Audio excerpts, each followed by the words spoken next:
Good morning everyone, so we're doing another unboxing of a brand I haven't really done a lot of work on, called the Sugess brand, or Sugess, or whatever it is, I don't know how you pronounce it.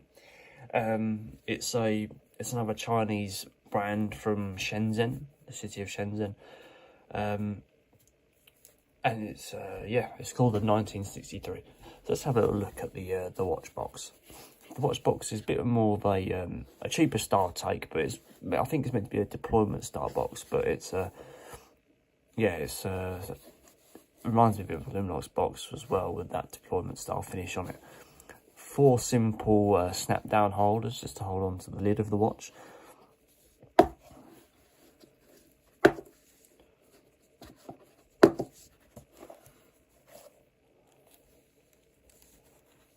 Don't like the way it's all just sort of stuffed in. Guarantee card and manual all stored inside the watch on the side, like this moon surface like finish on the actual industrial plastic that they used inside.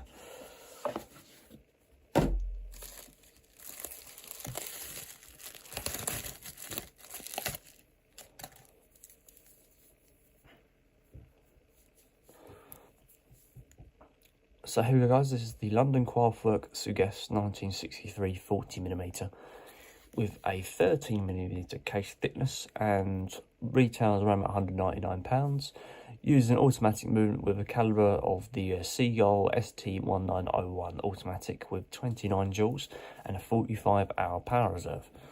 The actual weight of it probably weighs about 150 roughly. The actual watch itself is probably taken down with this strap.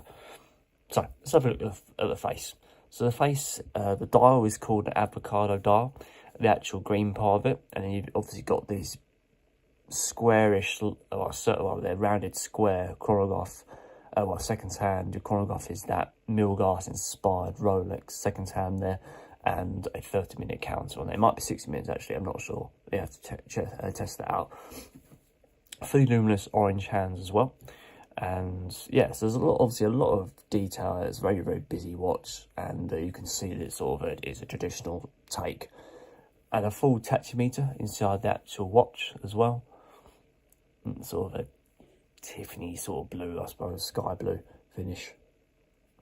So let's have a look at the chronograph.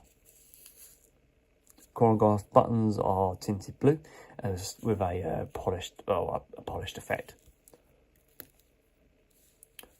It's got a slightly cheap clip down on that. It's there's a little bit of feedback on it. It doesn't feel strong, doesn't feel cheap, it doesn't feel really, really cheap. It does feel on the slightly cheaper side. So let's push that in. But it's a nice look when that's going around the face. That reset hand does feel quite cheap in terms of the sound effect it made. The button's fine, but the actual sound, there wasn't any feedback when I pushed that in. I literally just pushed it in slightly and it just snapped back with that cheap little sound that you might have heard. So coming on to the casing, a full 316 stainless steel casing and full sapphire glass to go across the top of that. Full polisher finish going all the way around the side. So the crown is obviously an automatic movement, so no data, so I imagine it's just one position. The default, it doesn't screw down this crown, it's just the simple pop out one. It's one of those crowns when you're winding it up, it actually turns back a little bit to sit back in place. So first position, let's take that out. Yeah, it's got a decent pop out to that, but then when you turn the hand, there's not a lot of movement needed to make those hands spin. That's what I don't like, really. It just feels a little bit cheap, but the actual rotation of the crown, there is some feedback there, but the amount of movement for the hands, it is on the cheaper side, especially when you're paying £200. Just push that back in place. So let's come down to the strap. So you've got a 20mm leather strap held in extra casing legs, as you can see here. Full polish effect on those. Full black line stitching going all the way down here. Come down to the windows. You've got obviously plain holes, no sort of metallic rings inside there to prevent stretch, but sometimes that's a good thing because then you can wear it in a tighter fit, and then over time it will stretch to fit in a more tailored way. Come down to the back, very, very bold finish the back of it with the sort of the gingery orange style back to the actual strap. The good thing about the strap is they're all quick release. As you can see from these little lugs on the straps here, they just quickly release like that. It's a cheaper style leather strap, as you can see. I've seen these sort of style holders before as well. As you can see, there's a lot of play on that, but again, it's just a simple holder really. Leather straps do their job. They're rugged, so. And then obviously we've got a full view of that seagull movement in the back there. It's quite a nice thing to see. Obviously got a wrap on the back of that, but I'm not going to take that off.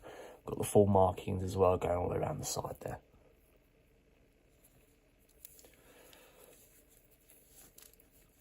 So there we go guys, that is the London Craftwork Sugess 1963.